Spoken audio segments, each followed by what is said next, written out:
Hello friends, మీరు జలుబు దగ్గు గొంతు పట్టుతో బాధపడితే ఈ కషాయం తాగితే 3-4 రోజుల్లోనే తగ్గిపోతుంది.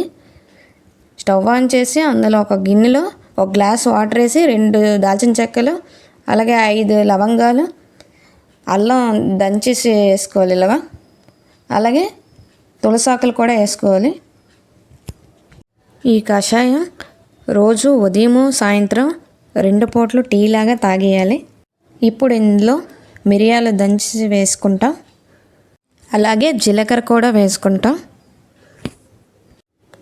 చివరిగా బెల్లం కూడా వేసుకొని బాగా మరిగించాలి 3 నిమిషాల వరకు.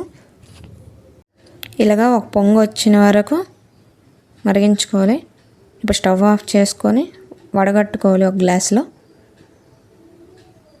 ఈ శీతాకాలంలో ఒకరి ద్వారా ఒకరికి స్ప్రెడ్ అయిపోతూ ఉంటుంది జలుబు.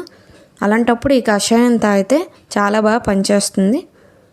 ఈ వీడియో మీకు నచ్చినట్టయితే లైక్ అండ్ సబ్స్క్రైబ్ చేయడం మాత్రం మర్చిపోకండి.